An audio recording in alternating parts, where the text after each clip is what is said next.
Welcome to the DTC Insider podcast, where online business owners come to find actionable tips and tactics to grow their businesses. Now, here's your host, Brian Roisentul.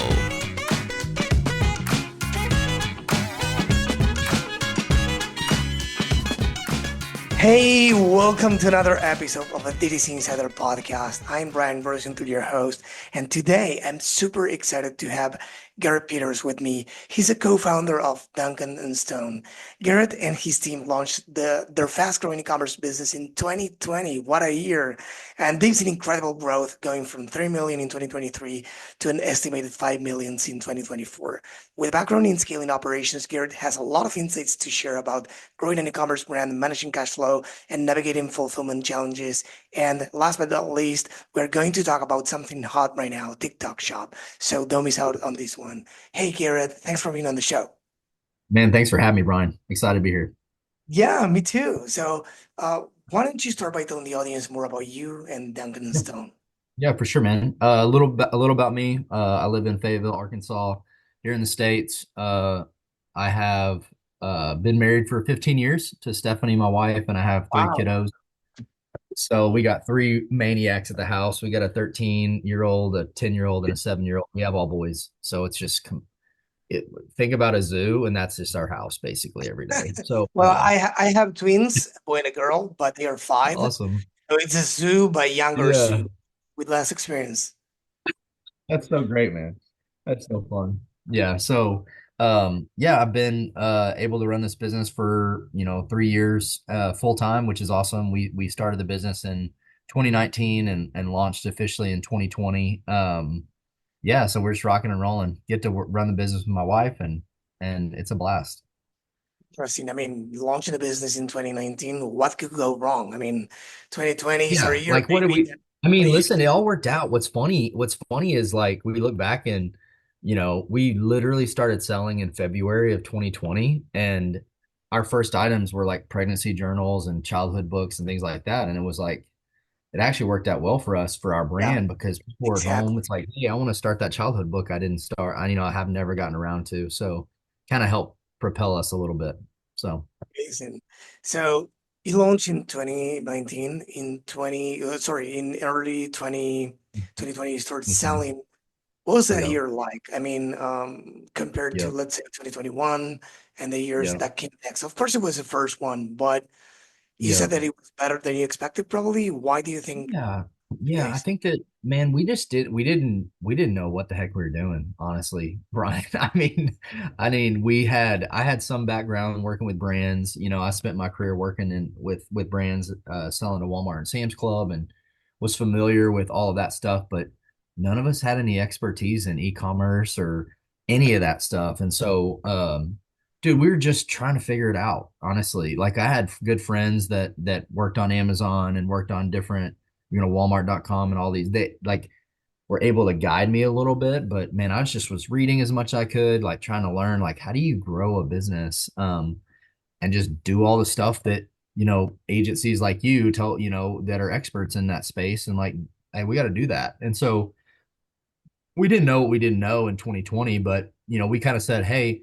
if we sell, 10,000 units this year in 2020, that's a win. Like we had like this goal of let's sell 10,000 units and we sold way, more than that, thankfully, which is awesome. But dude, we were just enjoying it. We are just figuring it out. We're just like running the business out of our garage while our kids are at home. It was just chaos, man.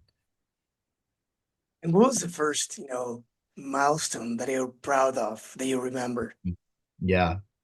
Man, I think that the biggest one whenever we were first starting was our holiday season, honestly. Like I remember um our first holiday, we're in November, December, we're doing fulfillment ourselves, for everything that wasn't Amazon. We have an FBA Amazon business, and so we weren't fulfilling that, thankfully. But everything else we were fulfilling out of our house. And I remember having a big party, like a big like packing party with a bunch of friends. Our business partners were there. We had our kids out there. It was just like all hands on deck to like get orders out as much as we could, dude. And we had music jamming. I mean, it was just like a straight up like, party. And I remember being like, this is really happening. Like this is crazy. Like customers are ordering from us and we're fulfilling product. This is insane. Like what is happening? And I just remember thinking about like through the holidays, like, wow, this is wild. Like we're starting a business. This is crazy.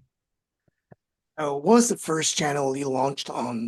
Was it or the main channel you were selling through? Yeah, the first channel we launched on was actually Amazon. So Okay. we had a website set up and we were selling through we sell on Etsy, we sell on our website, and we sell on Amazon. Those are and now TikTok shops, which we'll get into in a little bit. But Yes. we when we were starting, it was like we just didn't have the expertise or the strategy in place to build like a direct to consumer brand through our website. So when we were launching, it was like, let's go to Amazon.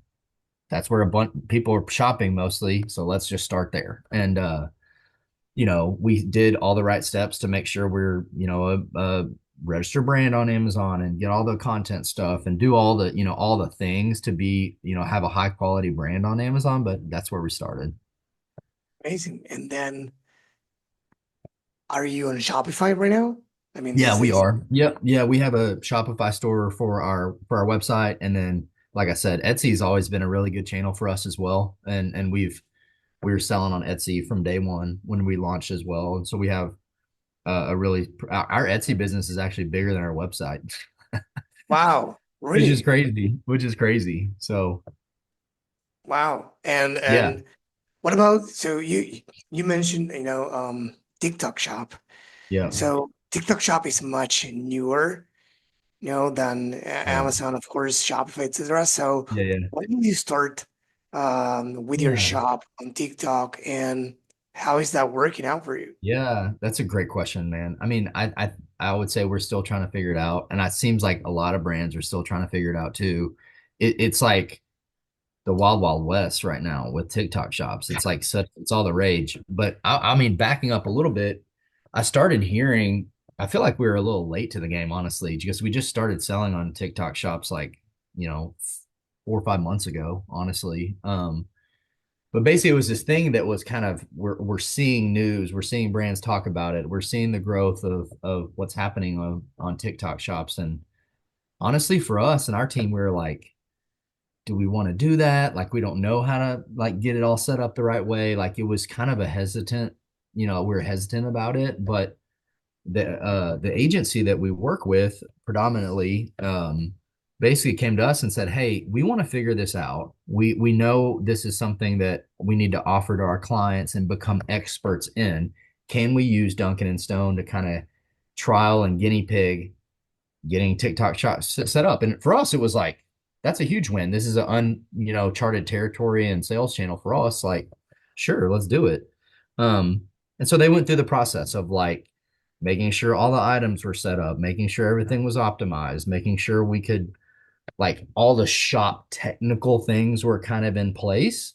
And then we just started reaching out to creators. I think that's the biggest thing that what we've seen and from direction from even TikTok, internally is brands that are really winning are just really crushing it with the right partners and creators. It's like almost micro influencer kind of level, like 5 to 10,000 followers. Like it doesn't even have to be massive following, but really focusing on those sorts of like audiences and then giving out as many samples as you can.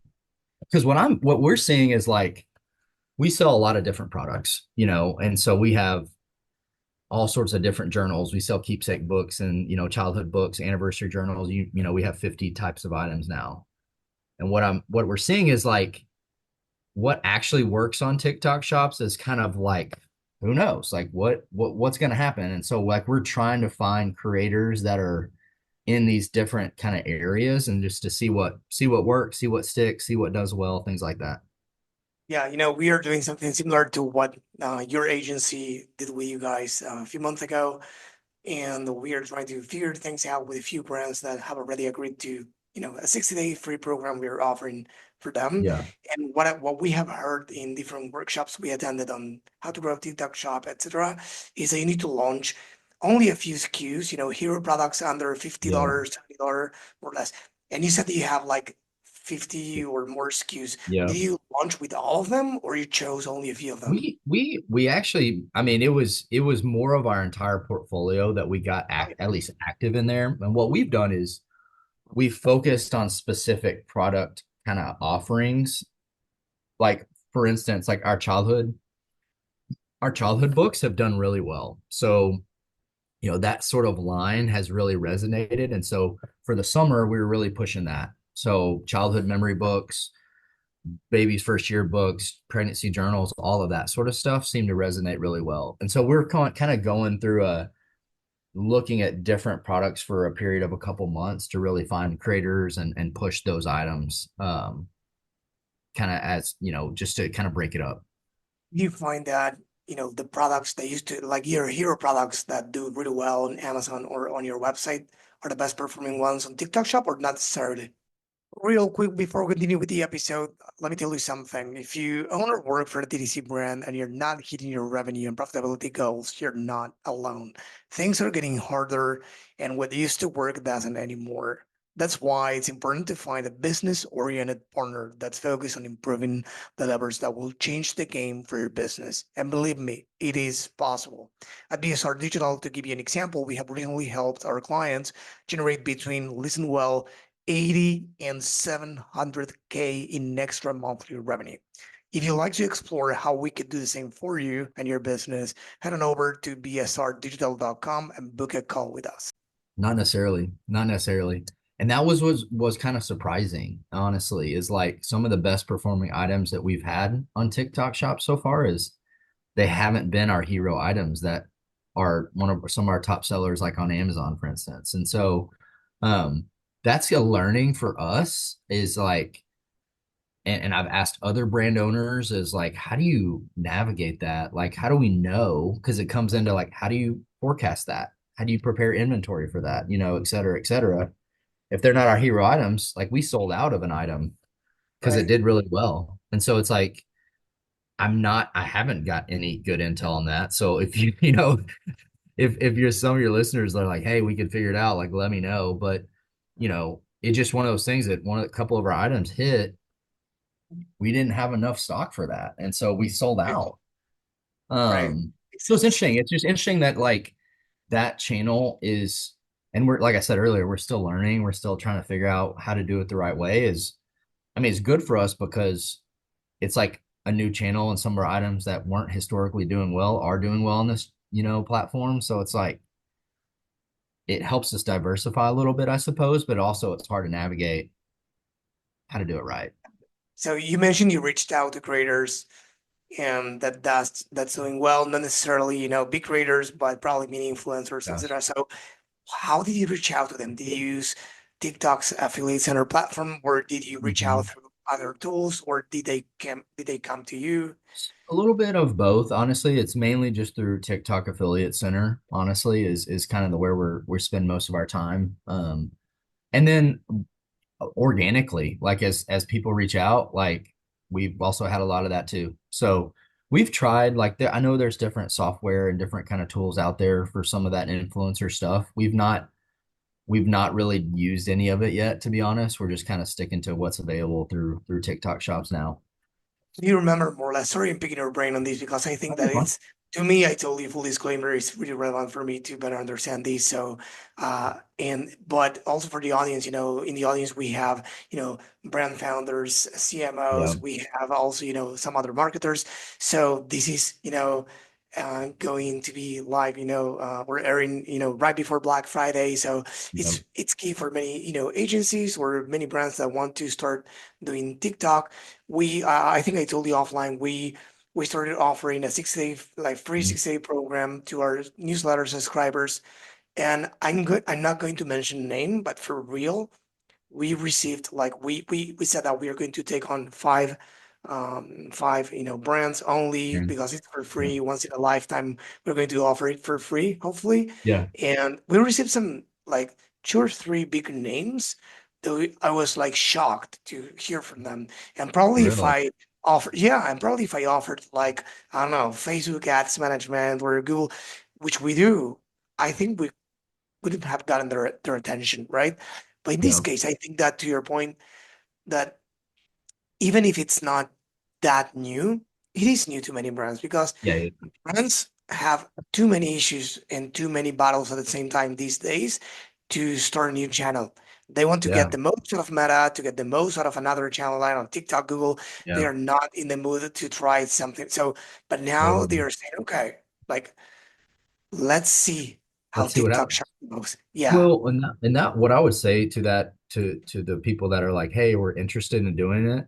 I regret not doing it earlier, to be honest with you, because what I'm seeing and hearing is like it takes time to like get stuff circulated in there. So like there's even partnerships and videos. Some of our best videos were, created 2 months ago or 30 days ago. So it's not like an immediate thing. It's like it's just like it's more of there's a longer kind of lag and lead time for some of the stuff to hit in TikTok, because what I'm seeing is like we literally talked this morning as a team and we're like looking at quarter 4, like what's going to happen with TikTok? Who knows?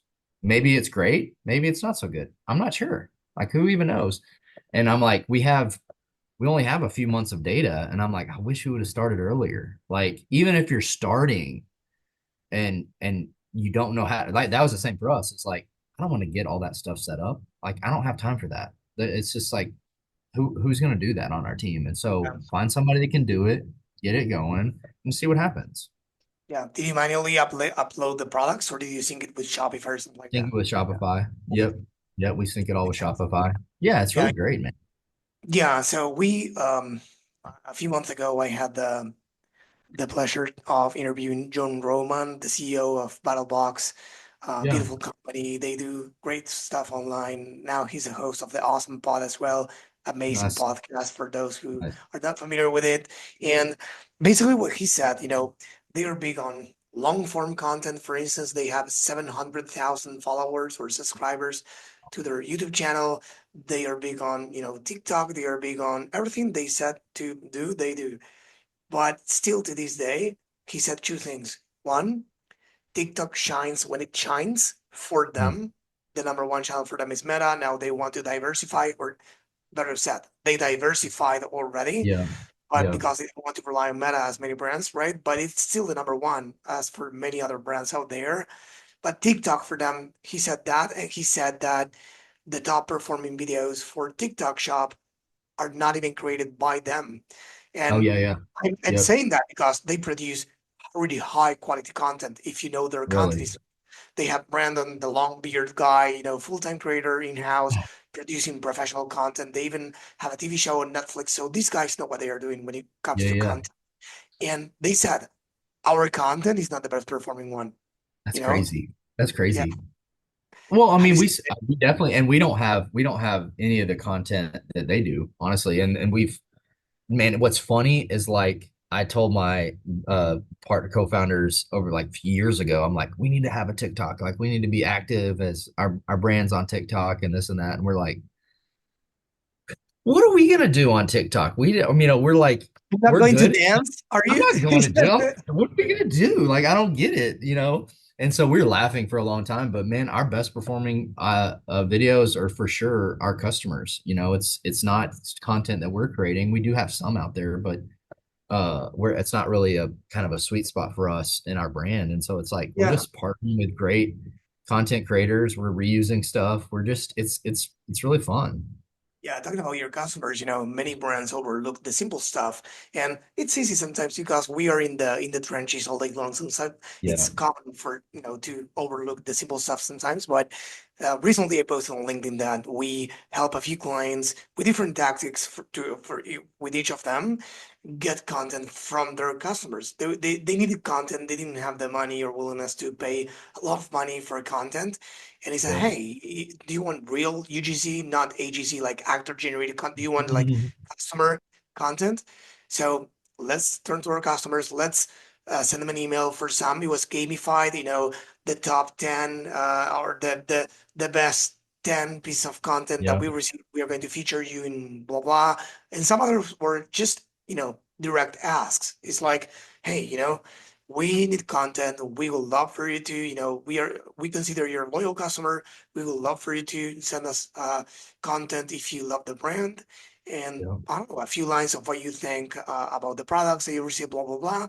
And that's it. So we can use on social media and the website. Heck And we yeah. receive like, we select like a subset of customers, like 5,000 of them, only 5,000 customers. And we receive 65 pieces of content. Hey, dude. 65 pieces of content. Like otherwise Amazing. it would have taken months to Yeah, generate yeah. $40 from Yeah. real genuine customers. It's amazing, man. Well, that's the name of the game now, man. I think that and that's you hear more and more like brands that I feel like are crushing it are the ones that are leveraging content, either the stuff they're making themselves, UGC, whatever it may be. It's just like getting that freaking wheel turning and Yeah, cranking out content, man. yeah. The last question I have on TikTok Mhm. shop, I don't want to be like, so Mhm. are you running ads for TikTok shop? And when We did you just start? started. We just started to. And we're learning. I honestly can't really speak to it because I'm not involved at all. So I'll just be making stuff up if I start talking about it. But we're just started to, and the way that we're currently doing it is kind of piggybacking off of like best performing videos, running ads off of stuff. We've gotten some insight from TikTok directly, and so I've just anytime I can try to connect with somebody from TikTok, I'm like, hey, meet with us, look at our account, look at what's going on, and then like help us create some ads, in the system basically. So we're testing some things and starting to do it. Amazing, great. So now I Yeah. wanted to change subjects for a minute and ask you about, some brands as you did too, are scaling and thriving in a super tough environment, super tough content for many other brands. But Hmm. scaling has its own challenges as well. For example, to manage, cash flow and inventory as you scale, you Yeah. know? So how do you handle that? Or Oh my which gosh. challenges you faced as you Oh scaled? man. It's that's we talk about all the time. It is a challenge. And so for us, the way we run our business is we have our manufacturers overseas. And so, we're ordering 3 or 4 times a year, most likely, sometimes more. And there's this constant kind of looking at our inventory and looking at our forecasts and seeing what we need to buy. And it's just this constant back and forth, honestly. And I think what we've found is there's value obviously in the more you order, your cost of goods is going down, right? So like for us, like if we can order a container of some of a best item, we might be sitting on that inventory for a little longer, but our cost of goods is much lower. So like, hey, why don't we order a little bit more? And so it's it's a constant kind of battle that we're looking at and attention of like, how much do we buy? How much do we need? We got burned, early on the first few years during the holidays. Honestly, man, it was like our best item was out of stock, like 1st of December or something like that, and like we're completely out. We don't print in we it takes us at least 8 weeks. Back in the day, it was much longer. It was like 12, 14 weeks or something. But now you're out of stock for a couple months. And so it's like we have missed so many sales. And so I think the first few holidays, we learned that. And this part of like learning your business, right? Of like what's our hero items, what do we need to focus on, et cetera, et cetera. But especially during the holidays, we're like, we cannot be out of these 3 or 4 items. These are our hero SKUs. I don't care if we have to order a gazillion of these things. Like we need them in stock because if we're going to be able to grow the business and scale and grow revenue, like we have to have inventory on hand. And so, man, I'll say it's been a challenge. What we've partnered with a local bank that's here where we live, and we have a line of credit with them, and there's no way we could scale our business without that at this point. And Yeah, so we borrow from that line of credit to buy inventory, and we're paying it off and kind of managing the business that way. yeah, exactly. So I we mean, had it was unfortunate. We had the same with a few clients. They were doing pretty well, and after the holidays, they run. Luckily, it was after the holidays though, but I think it was in January, they run out of stock of their hero yeah, products.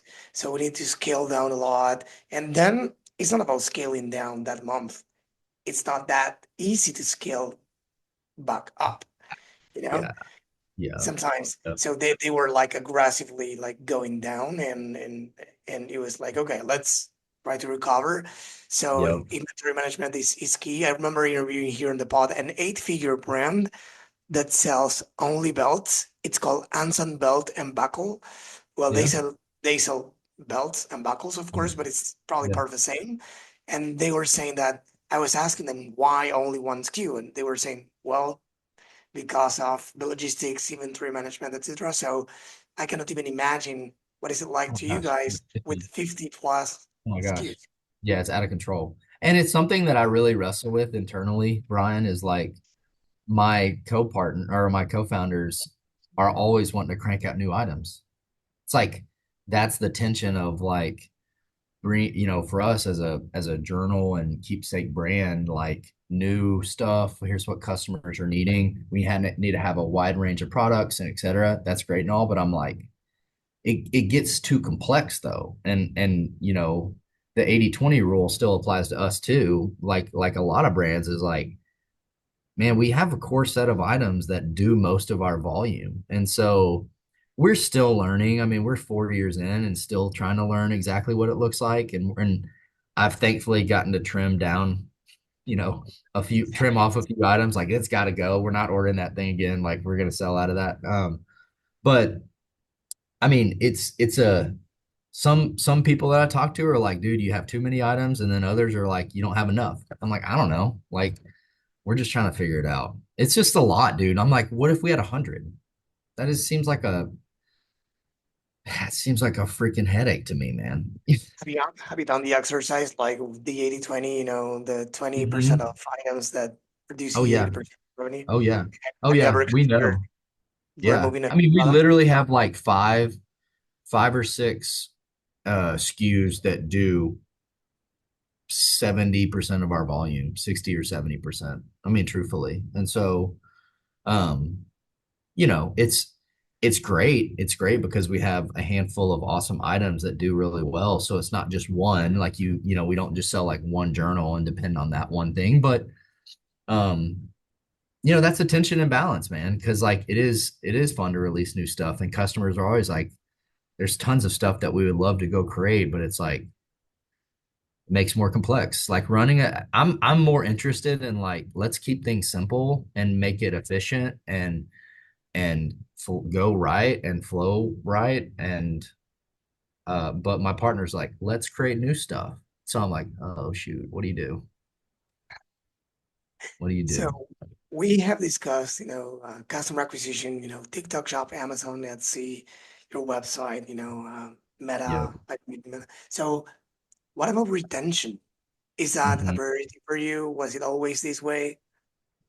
And I didn't even know what that was until like a couple years ago. No, I mean what's funny is like until probably 2022 ish, it was like our website was very we really didn't have any sort of strategy around retention. We weren't segmenting customers. We have Klaviyo set up, but we weren't using it. We're not capturing text messages. We weren't communicating to customers. It was like there was no strategy in place at all.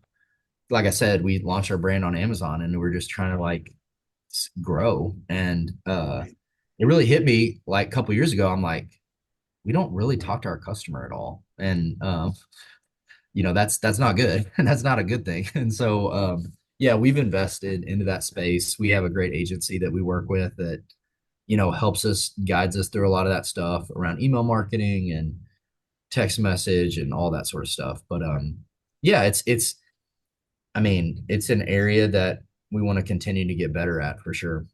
Yeah, thanks for that transparency, first of all. And second, you're not alone. I think most brands were in the same position because let's face it, it was a wild few years, since 2020 for many e-commerce brands, even more for the new ones, because you had Yeah. a lot of things to figure it out as you grew really fast. So there are priorities as you grow, and the first one is to see if there's product market fit, if people are going to Yeah. buy, if people are going to return what they buy, what they say about you, what they love, what they hate. So figuring things out to acquire customers, I think that comes first. But then there's a Yeah. point in which you say, hey, what about my customers? So I think there are a Exactly. few things that Yeah, many companies are still doing, but many many big companies and small companies, I mean, it's really tough to stand out these days. Let's Yeah. face it, we need to fight for the consumer's budget, for what they can spend, and it's really tough to stand out. There are a few ways of doing that. There's no shortcuts, no magic, no anything like that. But sometimes it comes down to the basics, right? So doing the non-scalable actions, some founders, meet customers in person, call their customers, and I'm talking about Yeah. not only like brands starting out. I'm talking about 8 and 9 figure brands as well. BattleBox is an example. They even go to the point to calling customers who didn't buy again for the last 90 days or so. So imagine Well, that you your buy. customer buys once and then they don't buy again, and you have a CX department and call them again. Dang. You write that in the system, and then you call them and say, "Hey, Yeah. what did you buy? What happened? Blah blah Yeah. blah." So that's how far companies, and that's an eight-figure company. That's how far companies are willing to go these days for a Yeah. customer, not to get their money only, but to make them happy, to have Yeah. a good experience, to encourage them, to tell them all their friends, "Hey, this company called me today. It never happened to me." So cool. So That's so cool. I love that, man. I love it. yeah, so calling their customers, it's only one thing that you know it goes a long way. It doesn't scale, but these days the beauty of the Yeah. era we are living in is that even the non-scalable actions can scale. For example, Exactly. there's this company that call their customers, and with their permission, they record themselves. They put the customer on speaker, and while talking to the customer with their permission again, somebody Yeah. else uh, records a video that then they use in the ads.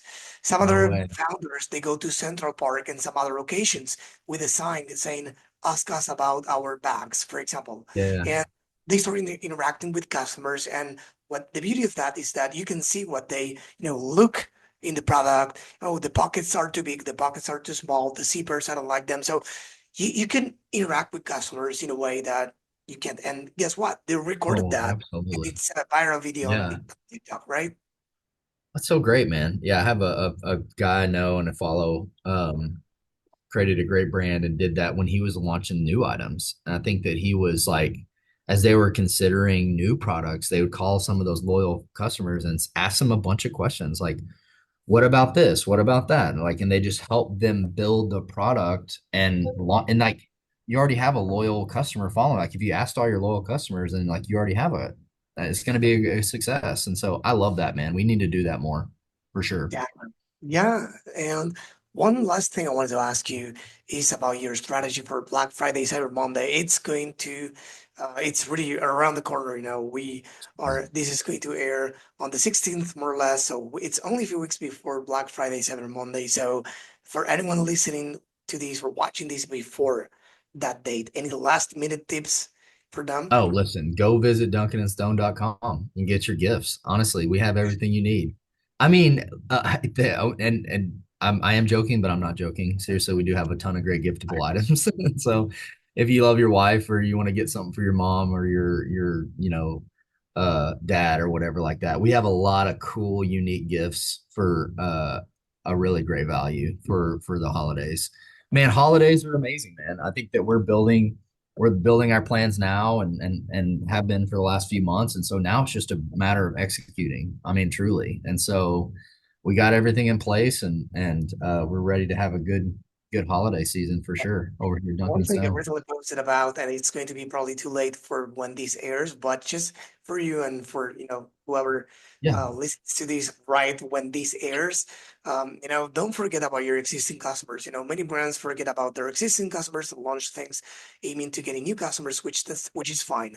But probably you can get your customers hooked with something that is not only a discount, for example, early access, exclusive deals, a Mhm. gift with purchase, or something else for being loyal to them. Sometimes it's existing customers only, and sometimes you can extend that to those who subscribe to the wait list or whatever Yep. before the Yep. campaign starts. So that's Yep. probably a few ideas for those Yeah. interested in Yeah. I love that. Absolutely. classic. That's a great nugget. That's a great nugget.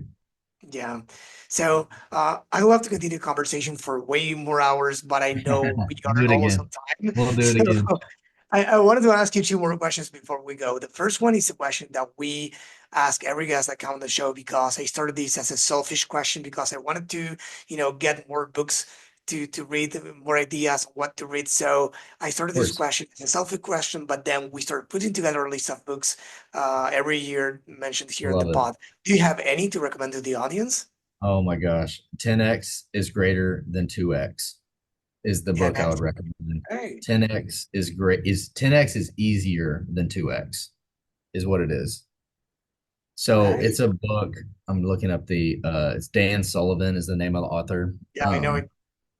It's dude, it's rocked my world, man. It's rocked my world. It's given me such a new perspective and kind of frame of how it's not just within the business, it applies to any area. And I think that's kind of what's been impactful for me is like, how do I live with the 10x sort of mindset? And it's like a mind shift of like, what does that look like for my health? What does that look like for my marriage, for my business? And like it for me right now, it's just made me get super tight about what am I doing? What am I caring for? Like, what am I focused on? And man, so I couldn't recommend that book enough, man. Great recommendation, and I love it because I love those kinds of books. And second, because it's a new book for the list, and I think it Yes. can go Oh, well. I didn't read it. I will do, but I think that it can go well for what you're saying with Atomic Habits, because one thing is yes. to set a goal, and another one is to build a habit to pull it off. So I think Absolutely, that man. two good Well, reads. it's just such a, I mean, how often I know I fall into this is like, especially if you're an entrepreneur or kind of have a bunch of business ideas, it's just so easy to get scattered around. We got to do this. We got to do this. We got to do this. We got to do this. We got to do all these things. And that, it's like find what you're really good at and really passionate about and things that are going to 10x and just do that. Just execute Exactly. on that thing, you know? Exactly. I love that one. Easier said than done. Easier said than done, I feel like most of the time. But For sure. That's why I love, these books that help you with the day-to-day work to put in the reps every single day without yes, looking up or at the sides. But yeah, yes, um, the last question I got for you is where can people go to learn more about you and the company? for sure. Check me out on LinkedIn. Garrett Peters, look me up, connect with me, shoot me a note. Would love to meet you if you're interested in joining our journey. I post all sorts of shenanigans on LinkedIn, so at the very least, it'll be kind of a fun, fun to see what I post out there. But yeah, LinkedIn and then our website, duncanandstone.com. You can go check us out there. For those listening to this or watching this, why not? Please, if you go to the DTCinsiderpodcast.com and find the episodes, you will find all the show notes, including the book So he mentioned, and of course, the website and LinkedIn handle.